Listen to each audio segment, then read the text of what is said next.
So నేను ఇందాక చెప్పినట్టు మనకి డ్యూరేషన్ ఒకటి, తర్వాత లాంగ్వేజ్ ఒకటి, ఈ రెండు మనం చూసుకుంటే ఫస్ట్ ఇంగ్లీష్ మీడియంలో చదవాలి అని మన ఎన్ఎంసీ గెజెట్లో ఉంది. సెకండ్ పాయింట్ వచ్చేసి మనకి 54 months కోర్స్ డ్యూరేషన్. అంటే 54 months అంటే 4.5 years of MBBS plus 12 months of internship. అంటే మొత్తము 54 months ప్లస్ 12 months అంటే 5.5 years పిల్లలు ఎంబీబీఎస్ అనేది అక్కడ అబ్రాడ్లో కంప్లీట్ చేసుకొని వాళ్ళు అక్కడ ఇంటర్న్షిప్ కూడా చేయాలి. అంటే సేమ్ కాలేజ్లో ఇంటర్న్షిప్ కూడా కంప్లీట్ చేసుకోవాలి. సో దానివల్ల ఏమవుతుంది అంటే అక్కడ ఒకప్పుడు మనకి ఎలా ఉండేదంటే పిల్లలు వెళ్ళడం, చదివేసుకొని ఇండియాకి వచ్చి ఎఫ్ఎంజిఈ అనే ఎగ్జామ్ రాసేవాళ్ళు. అంటే ఫారెన్ మెడికల్ గ్రాడ్యుయేట్ టెస్ట్ అనేది రాసేసేవాళ్ళు. రాస్తే వాళ్ళకి లైసెన్స్ వచ్చేది. ఇప్పుడు ఆ ఎఫ్ఎంజిఈ ఎగ్జామ్ని నెక్స్ట్ ఎగ్జామ్గా చేంజ్ చేస్తున్నారు. సో చేంజ్ చేసి ఇప్పుడు మనకి ఎవరైతే అప్పుడు మన ఇండియాలో చదివినా సరే పిల్లలు, లేదు అబ్రాడ్లో చదివినా సరే, ఖచ్చితంగా ఈ నెక్స్ట్ ఎగ్జామ్ అనేది, అంటే నెక్స్ట్ ఎగ్జామ్ ఫుల్ ఫామ్ ఏంటంటే నేషనల్ ఎగ్జిట్ టెస్ట్. ఈ నేషనల్ ఎగ్జిట్ టెస్ట్లో ఎవరైతే క్వాలిఫై అవుతారో వాళ్ళకి మాత్రమే మన ఇండియాలో లైసెన్స్ అనేది వస్తుంది. ఖచ్చితంగా ఇక్కడ ఇండియాలో ప్రాక్టీస్ చేయొచ్చు, క్లినికల్స్ పెట్టుకోవచ్చు, అండ్ వాళ్ళ ఓన్గా కూడా వాళ్ళ హాస్పిటల్ కూడా రన్ చేసుకోవచ్చు అండి. అంటే లీగల్గా వాళ్ళకి లైసెన్స్ నెంబర్ అనేది వచ్చేస్తుంది. ఇక్కడ చదివిన వాళ్ళతో పాటు వీళ్ళకి కూడా వచ్చేస్తుందండి. అండ్ ఇప్పుడు పేరెంట్స్కి కూడా కొన్ని డౌట్స్ ఉంటాయి కదా మేడం, మా పిల్లలు అక్కడికి వెళ్ళి ఎలా ఉంటారో, అంటే ఎవరికైనా పిల్లల్ని వదిలిపెట్టి అంత ఉండదు కదా, ఎలా ఉంటారో ఎలా తింటారో ఇలాంటివన్నీ డౌట్స్ వాళ్ళకి మీరేం చెప్పారు?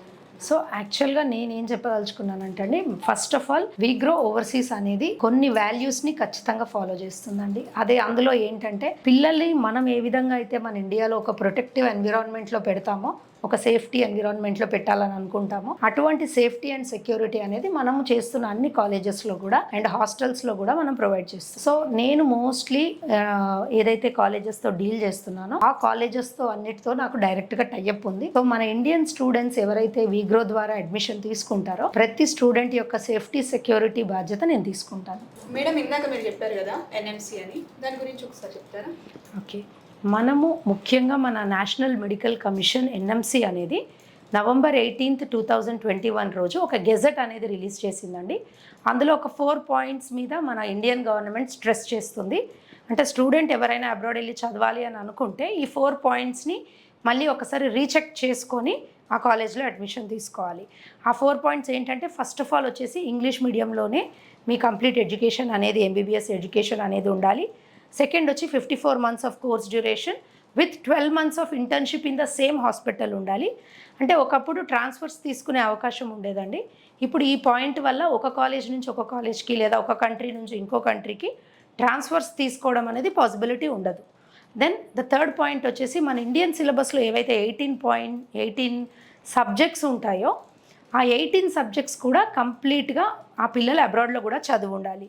అదేవిధంగా ఫోర్త్ పాయింట్ వచ్చేసి ఏ కంట్రీలో అయితే చదువుతారో ఆ కంట్రీలో కూడా లైసెన్స్ అనేది కంపల్సరీగా పిల్లలు తెచ్చుకోవాలి.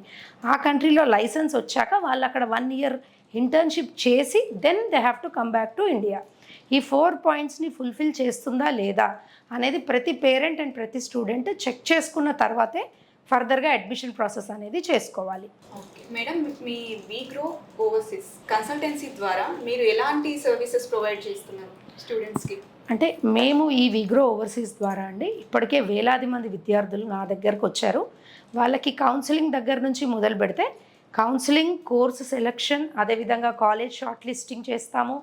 అంటే అక్కడ ఎలిజిబిలిటీ క్రైటీరియా ఎలా ఉంది, అంటే పర్సంటేజెస్ ఎలా ఉన్నాయి, వాళ్ళ సిజిపిఏ ఎలా ఉంది, అండ్ వాళ్ళ కమ్యూనికేషన్ స్కిల్స్ ఎలా ఉన్నాయి, వాళ్ళు ఓవరాల్గా వాళ్ళ బడ్జెట్ ఎంతవరకు ఉంది, వాళ్ళ ఫ్యూచర్ సెటిల్మెంట్ ఆప్షన్స్ ఎలా ఉన్నాయి, అంటే where they want to perceive their PG, వాళ్ళ ఫ్యూచర్ గోల్స్ ఎలా ఉన్నాయి, ఇలాంటివన్నీ చూసుకొని మనం కాలేజెస్ని షార్ట్ లిస్ట్ చేసి ఇస్తామండి. అదేవిధంగా వాళ్ళ బడ్జెట్ని బట్టి మనము కంట్రీస్ని డిసైడ్ చేసి చెప్తాము. వాళ్ళకి కంప్లీట్గా కెరియర్ కౌన్సిలింగ్ అనేది ఇవ్వడం జరుగుతుంది. So counselling, short listing of the universities and admission process, application process, visa process, and అక్కడికి వెళ్ళిన తర్వాత కూడా వాళ్ళకి కంప్లీట్గా వాళ్ళ కోర్స్ కంప్లీట్ అయ్యేదాకా కూడా మన అసిస్టెన్స్ అనేది అవైలబుల్ ఉంటుంది.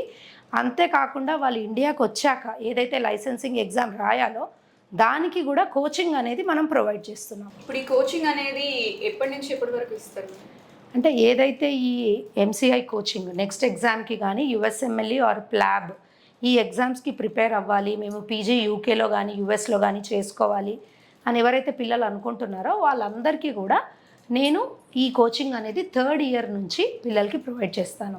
సో అంటే ఇప్పుడు మన పిల్లలు ఇప్పుడే అక్కడికి వెళ్ళినప్పుడు ఇమ్మీడియట్గా వాళ్ళ కెరియర్ గురించిన డిసిషన్ అనేది ఇప్పుడే తీసుకోలేరు.